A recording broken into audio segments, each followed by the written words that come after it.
Louvado seja o nome de Deus. Nós vamos conversar um pouco hoje sobre o futuro a Deus pertence. Já escutaram isso? Né? É uma frase comum, né? Vira e mexe a gente escuta isso em diversos tipos de eventos, ocasiões, até em bate-papos comuns, até inclusive, sei lá, numa pequena discussão, né? Para, o futuro a Deus pertence, não é isso? Com a mulher, né? Com o seu marido, tal. Não, né? E é bom, porque assim, a gente reflete aquilo que a gente entende como sendo uma coisa até meio óbvia, né? O futuro a Deus pertence. Mas, na realidade, a gente já tem várias coisas que pertencem e sempre foram de Deus, que Ele nos deu. A primeira delas foi a vontade dEle, que a gente sempre, que inclusive é o motivo da nossa criação, da nossa formação, é o fato de Ele permitir com que a gente participe com Ele de regozijo. Permitir com que a gente participe com Ele de alegria no Espírito, prazer espiritual. Além disso, Ele sempre quer que a gente fique do lado dEle, para que a gente aproveite o máximo possível dessa criação que somos nós. Ele inclusive quis nos transformar, quis mudar a nossa situação de criatura de Deus para filhos dele. Inclusive você que está visitando hoje a gente aqui, que não sabe essa diferença, é assim, ó, do batismo para frente é filhos de Deus. Se você não é batizado, você é só criatura de Deus. E se você não entende isso que eu acabei de falar agora, estou ali na porta depois, no fim, vamos lá, me pergunta que eu vou explicar direitinho para você isso daí. Do batismo para frente você é filho de Deus. Não vem com essa história de que, não, todo mundo é filho de Deus, que isso é uma balela, é uma mentira do diabo. Todos somos criaturas, mas somos só filhos por adoção em Jesus Cristo. E esse é um dos pontos que Deus nos deu, gratuitamente Ele nos deu. Ele nos deu o Filho dele, para que através do preço pago no sangue na cruz, nós pudéssemos ser salvos. Então a salvação veio de graça. Ela é uma graça, ela não é cobrada. Não existe salvação cobrada. A salvação, assim, é uma vontade de Deus que chegou até nós pela graça dele. Essa é a primeira e a principal, e talvez a única que você tem que se preocupar em manter esse tesouro maravilhoso que é a salvação em Jesus Cristo. Mas quando Ele deu a salvação, Ele deu um pacote também, para que a gente entendesse como é que era a salvação. Abram em Judas, capítulo 3. É o último antes de Apocalipse lá.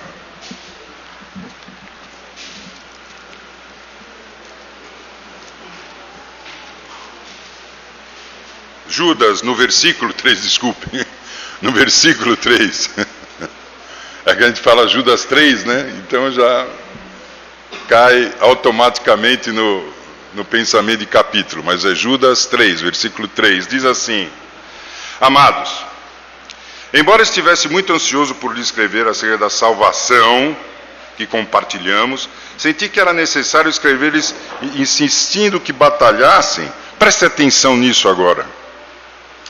Pela fé, de uma vez por todas, foi confiada a nós, foi dada a nós, os santos. Assim, os santos é real, viu, gente? São aquelas pessoas que vivem a vida diariamente buscando a cruz de Jesus Cristo, buscando a salvação, buscando a vontade cumprir a vontade de Deus. Essas pessoas, elas são santificadas, elas são separadas das coisas do mundo. Por isso que os filhos de Deus são os únicos que podem ser chamados de santos. É só aqueles que são batizados. Se você não é batizado, eu estou lembrando para você que não se batizou ainda, você não pode ser chamado de filho de Deus, você não pode ser chamado de santo. É este mesmo cara que está escrito aqui, ó. E não é que você é santo, santinho, aquela coisinha, né? Não, você é santo porque você batalha. O que ele fala aqui, ó? Insisto que batalhem. Um santo é um guerreiro. Um santo é um soldado de Deus. Um santo é aquele que vai e fala da palavra de Deus, seja onde for, como for, de que maneira for. E de qual ponto que você esteja na sua vida. Não, porque eu sou muito jovem ainda, eu não consigo falar como esses caras que vão lá na frente. Não, porque eu estou com uma idade muito grande, eu não tenho a cultura e a inteligência para poder falar como Paulo falou. Mentira do diabo, que vem aqui, ó, na tua orelha e você acredita. Porque quem fala, quando fala através de você, é o Espírito Santo. Não é você que fala, porque se fosse a gente que estivesse falando, sairia um monte de besteira, não é? A gente só faz isso, a gente não tem uma mente assim, sempre direcionada. Pelo contrário, é o Espírito Santo. Por isso que nós somos a habitação do Espírito Santo. Para que quando a gente se proponha a seguir a vontade de Deus e falar de Deus, é o Espírito Santo que vai lá e vai, né? Ajudando a gente o tempo todo. Ele ajuda a lembrar, ele ajuda a gente a pensar, principalmente nos comparativos entre o que a palavra, principalmente o Novo Testamento diz, e o nosso dia a dia, o dia a dia das pessoas. Olha, por incrível que pareça, pode até achar estranho, né, para alguns de nós aqui dentro, mas se você fizer isso, você não tem ideia o quanto Deus fica contente, ele fica alegre de ver que você está se permitindo ser usado como um instrumento da palavra, para que outras pessoas sejam capacitadas a escutar do Espírito Santo, a escutar de Jesus, e façam uma ponte para a salvação dela. E é essa fé que ele está dizendo, essa fé que foi dada, foi confiada, e ela foi dada de uma vez por todas. Eu fiquei lembrando assim, falei, poxa, mas eu sempre tive fé. Desde que eu sou pequeno, eu lembro que eu tive fé. Eu não era batizado, eu não pertencia, né, ao corpo de Jesus Cristo, eu não me reconhecia como membro da igreja de Jesus. Mas eu sempre tive fé. Acreditem, essa fé não é a fé que foi nos dada. A fé que foi nos dada, ela é um pacote de coisas. A salvação é um pacote de coisas. A primeira delas vem na revelação. Nós já estudamos isso aqui uma vez, lembra? Nós já falamos sobre a revelação. Revelação não é esses caras que vão lá na frente, não, eu tenho uma revelação para fazer para você, eu sonhei com você. Não, isso é balela. E muitas vezes, inclusive, é mentira do diabo. Tomem cuidado. Aquele cuidado. É mentira do diabo. Não tem mais revelação, a revelação já está dada. Acompanhem comigo aqui, ó. Vamos lá para Colossenses. Capítulo 1. Mas acompanhem mesmo, para que vocês lembrem, fixem, olhem essas passagens e fixem no seu cérebro.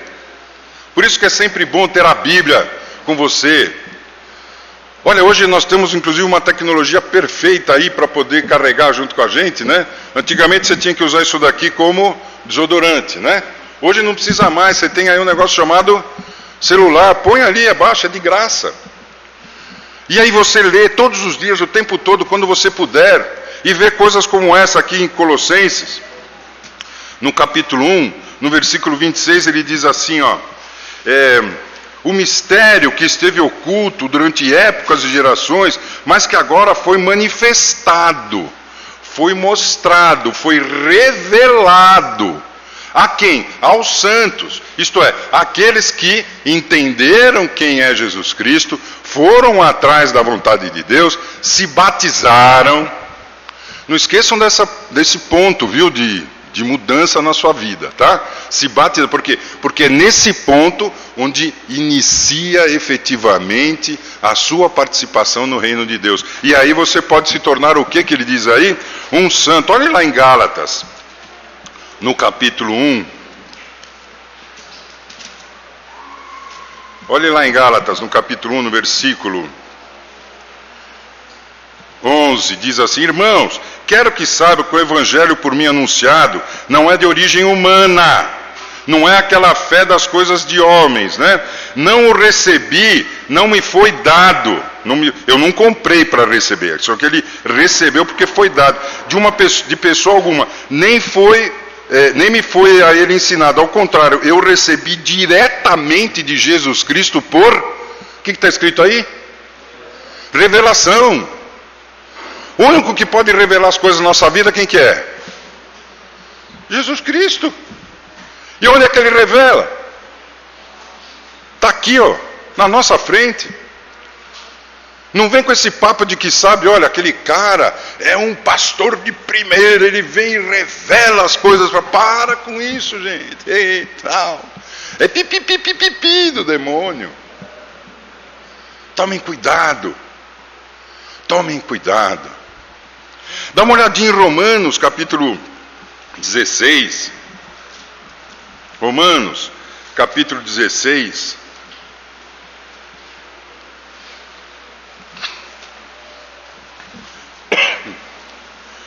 Romanos, capítulo 16. Abram mesmo a Bíblia, não tenham medo não, é gostoso abrir a Bíblia. Você vê Deus ali, você vê a boca de Deus falando assim com você, ó. Abram a Bíblia. Romanos, capítulo 16, versículo 25. Ora, aquele que tem o poder para confirmá-los pelo Evangelho e pela proclamação de Jesus, proclamação é falar abertamente para que todos entendam, é uma revelação. Proclamação de Jesus, de acordo com a revelação do mistério oculto dos tempos passados, mas agora revelado e dado. É revelado e dado a conhecer pelas Escrituras. Gente, nós recebemos isso. Nós só não entendemos aquela revelação de Jesus, a revelação da salvação, a revelação da fé. Quando se fala em revelado e dado, a salvação de Jesus é dada e a revelação é a própria. Obrigado, meu irmão. Prestem atenção agora. A revelação é a própria fé. Se você não tem fé em Jesus, é que ainda não foi revelado, é que ainda você não estudou o suficiente, é que ainda você não enxergou a Jesus.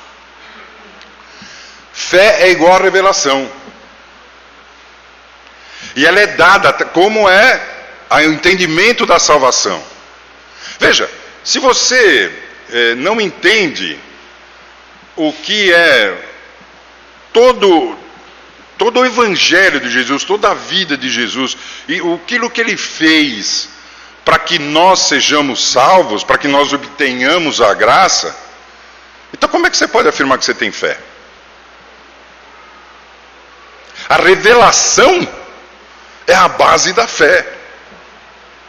E aí, depois que você tem e entende que a única revelação que foi nos dado por Jesus Cristo, a única que foi nos dada por Jesus Cristo, é a base da fé, aí você pode exercitar a fé. Lembra quando a gente fez uma vez um estudo sobre, não tem esse papo de fé de mais, fé de menos? Lembra disso? Ou você tem fé ou não tem fé, ou você entende que Jesus veio e te salvou, e isso foi dado de graça para você, ou então você não sabe, a tua fé é uma fé humana, não é a fé no Espírito. E é baseado nessa fé que você vai exercitar, vai falar, vai ler, vai falar, vai ler, vai falar, você não para. Por quê? Porque faz parte da tua vida isso. Não é só um exercício que a gente tem que ir na academia. Agora eu tenho que ir para a academia. Mulher, tem que ir para academia. Ih, tá bom. Já vi que você vai voltar em 5 minutos do jeito que você falou, né? Assim, essa não. Essa é um exercício que a gente não quer. Até na academia a gente fala de Jesus, amém? Não é verdade que a gente está o tempo inteiro falando de Jesus? Às vezes, eu via às vezes assim aqueles filmes, né, na televisão, quando eu não conhecia ainda, embora eu achasse que eu tinha fé em Jesus, mas a fé que eu tinha era uma fé humana, a fé de que alguns padres, pastores, esses caras aí, falaram para mim ter, para que eu tivesse. Na realidade, a fé que a gente tem que ter é a fé que Jesus fala para a gente ter, porque ela é dada e revelada. Ela não é uma fé obtida, assim por pensamentos filosóficos e humanos. Pelo contrário, ela vem do fundo, ela vem do Espírito, ela vem das nossas mentes. O João falou muito bem aqui hoje, ela vem de dentro, ela vem do coração, ela vem da alma. É a gente querer cada vez mais ficar perto de Deus. Olha que lindo isso, mas agora foi revelado e dado. É difícil a gente passar por esses versículos e ver a profundidade daquilo que foi escrito. Foi revelado, gente, só isso já é o suficiente, porque a gente tem fé nisso, e é base da fé, a estruturação da fé. Essa parte aqui, para a gente poder caminhar, correr, fazer, é a revelação. É onde a gente pisa no Espírito, é a revelação de Jesus Cristo. Isso nos foi dado, é aí onde a gente exercita.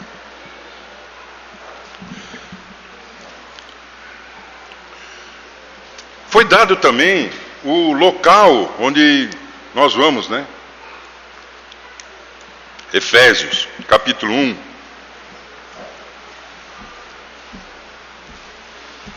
Em Efésios, capítulo 1.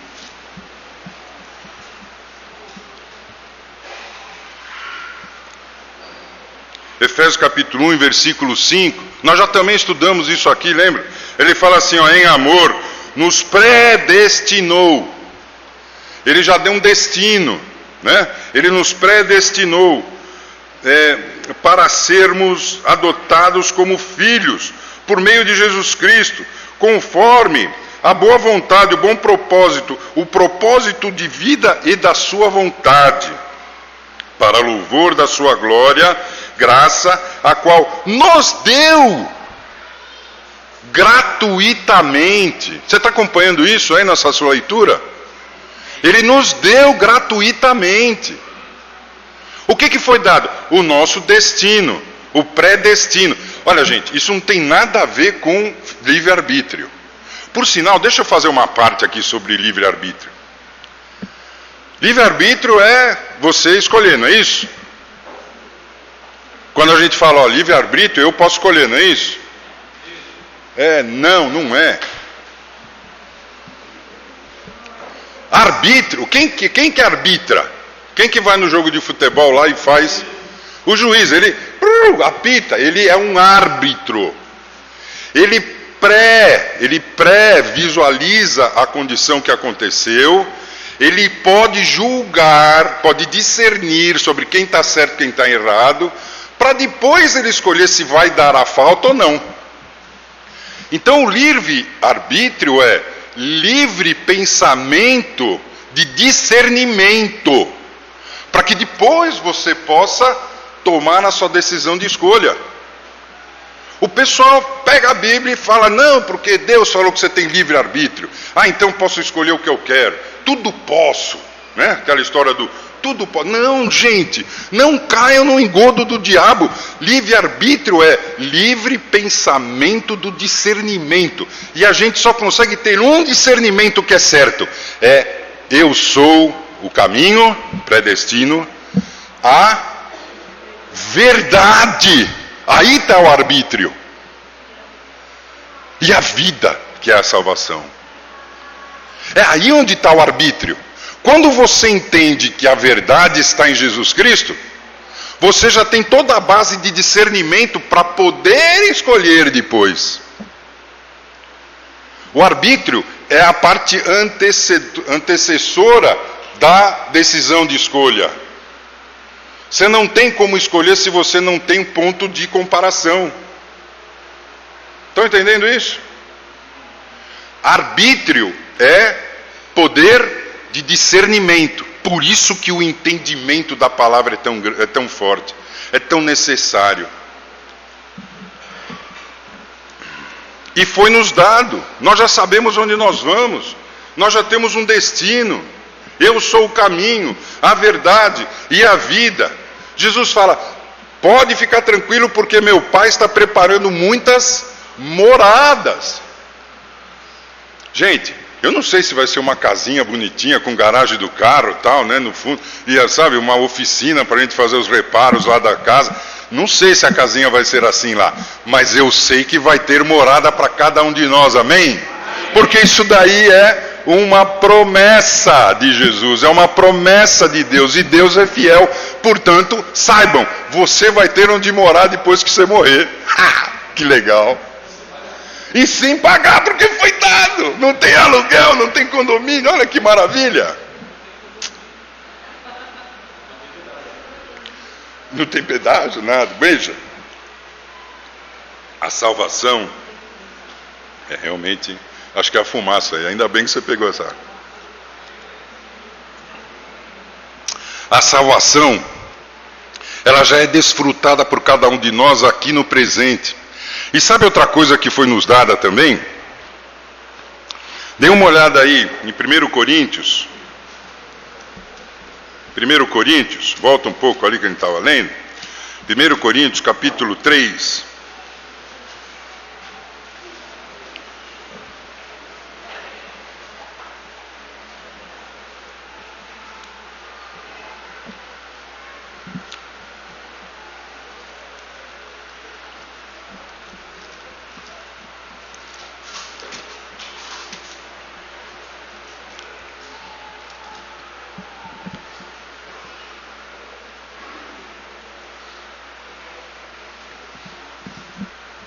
Desculpe, é Efésios capítulo 1, Efésios capítulo 1, no versículo 20.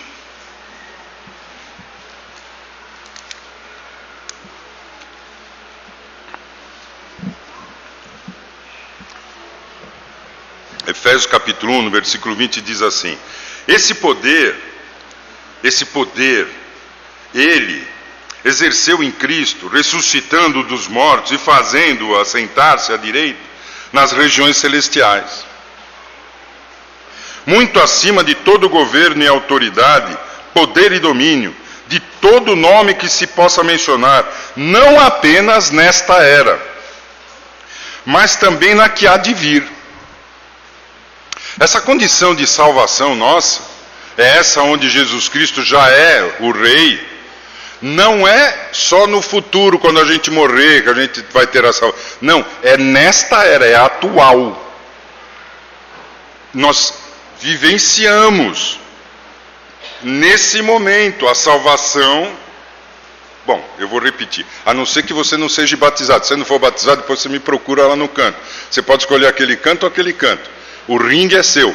Depois a gente conversa lá. Se você for batizado, já é este o momento. Você já pertence ao corpo. Você faz parte do reino. Nesta era e na vindoura. Pula aí um pouquinho, aí, na mesma página, no capítulo 2 de Efésios. No versículo 6 diz assim, ó.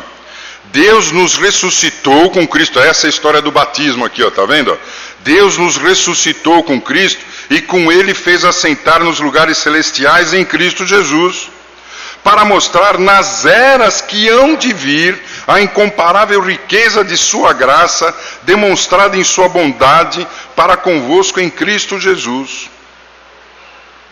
Pois vocês são salvos pela graça, por meio da fé, que é aquela fé que acabamos de falar que nos foi dada. E isso não vem de vocês, é uma coisa de Deus. Não por obras, que ninguém se glorie, porque somos criação de Deus, realizadas em Cristo, para fazermos boas obras, as quais Deus preparou antes de nós, para que pratiquemos ainda hoje. Um pouquinho mais para frente, aí, em Efésios capítulo 4, no versículo 14, diz assim, ó. O propósito é que não sejamos mais como crianças, levadas de um lado para o outro, pelas ondas, nem jogadas para cá e para lá por vento de doutrina, pela astúcia e esperteza de homens que induzem ao erro. Lembra que eu falei da fé humana? São homens que nos induzem ao erro. A fé que nós temos que ter é a fé no Espírito, é praticar, é engordar, é aumentar os músculos da fé. Antes, seguindo a verdade em amor, cresçamos em tudo naquele que é o cabeça, Cristo Jesus. Dele, todo o corpo ajustado e unido pelo auxílio de todas as juntas, cresce e edifica a si mesmo em amor, na medida em que cada um realizar a sua parte, a sua função, a vontade de Deus em nossas vidas.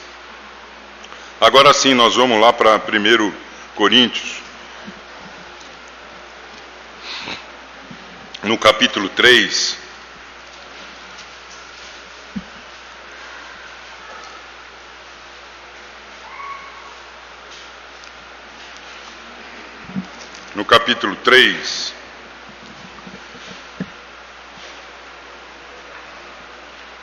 no versículo 21, diz assim, ó: portanto, ninguém se glorie em homens, nessa parte da fé dos homens, não, ninguém faça isso, tá? Porque todas as coisas são de vocês, as coisas nos foram dadas, todas as coisas pertencem, as coisas espirituais nos foram dadas, iniciando com a salvação de Jesus, e principalmente com a revelação que é a base da fé.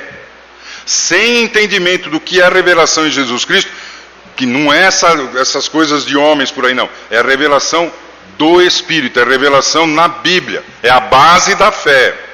Nos foi dada, seja Paulo, seja Apolo, seja Pedro, seja o mundo, a vida, a morte, o presente ou o futuro. Tudo é de vocês. Então é verdade, o futuro a Deus presente, a Deus pertence. Mas o presente a nós pertence.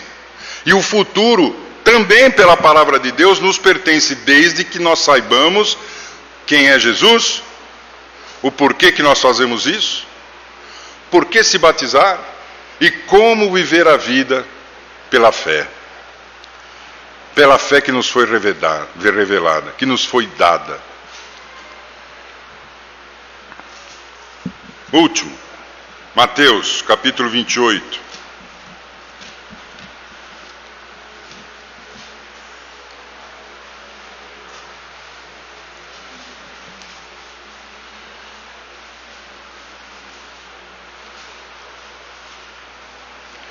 Versículo 19 diz assim, ó: olha, gente, com base nisso que foi dado para vocês, em operação do entendimento da revelação, mais aquela ação que você teve de arrependimento e se entregar a Jesus na hora do batismo, unidos tudo isso que foi dado de graça para vocês, vocês vão e façam com que os outros também entendam a mesma coisa. Isso chama-se discipulado. Façam discípulos, batizando-os em nome do Pai, do Filho e do Espírito que vai habitar com essa pessoa depois desse momento do batismo. Ensinando-os. Não é só parar por aí no batismo, não. Você tem que dar continuidade. Ensinando-os a obedecer a tudo o que eu lhe mostrei, do que eu lhe falei, do que aquilo que compete à ordenança de vida. E aí sim, eu estarei com vocês até o fim de todos os tempos. Aí sim, deste momento e eternamente, nós estaremos juntos. O futuro a Deus pertence, a nós também, porque Ele nos deu. Ele nos deu através da revelação de Jesus Cristo, através da salvação, para que nós possamos estar juntos, sempre.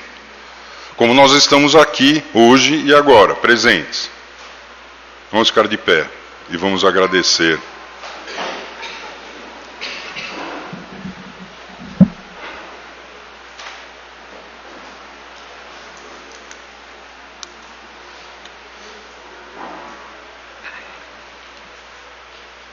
Deus Pai amado, glorificado seja o seu santo nome.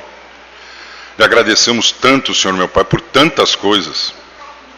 Muitas delas, inclusive, Senhor meu Pai, nós não temos nem condição de entender o quão grande, não temos condições de calcular o tamanho desse presente que o Senhor nos deu.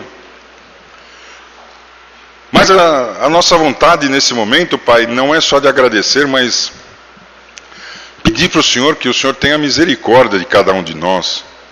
Porque tantas coisas nos foi dada e nós sabemos, e temos que tantas vezes relembrar, porque somos muitas vezes falhos, e passamos desapercebido esse grande tesouro que é a salvação em Jesus Cristo. As grandes oportunidades de podermos dividir esse tesouro com outras pessoas.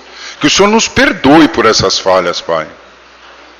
Mas ao mesmo tempo lhe pedimos, Senhor meu Deus, que o Senhor nos ajude a vencer os obstáculos quando falarmos do Senhor a essas pessoas. Para que elas possam, Senhor meu Pai, pertencer ao seu reino. Para que elas possam entender, Senhor meu Pai, e receber a revelação do Senhor já aqui e agora. Essa fé que o Senhor nos deu, que nós possamos também permitir com que elas recebam do Senhor, Senhor meu Pai, essa mesma fé. E não essa fé que existe no mundo, essa coisa filosófica, hedionda, essa coisa, Pai, que não nos leva a nada.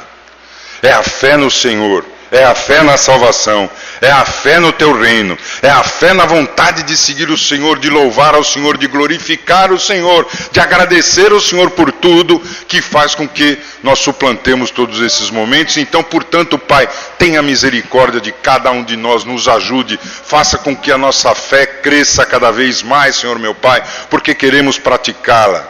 Faça, Senhor meu Pai, com que todos esses obstáculos caiam perante, Senhor meu Pai, a nossa guerra, a nossa batalha do dia a dia, para que as pessoas recebam, Senhor meu Pai, o ensinamento do Senhor através de nós. Muito obrigado por esse bom local, por essa família, por cada um dos nossos casamentos, dos nossos filhos, por cada um dos nossos pais, por cada pessoa que nos rodeia, para que a gente possa, Senhor meu Pai, mudar esse mundo. Nós somos sim, Senhor meu Pai, o futuro, porque o Senhor nos deu isso. É assim que tem que ser. Temos que cuidar dessa maneira. Muito obrigado. Em nome de Jesus. Amém, Senhor.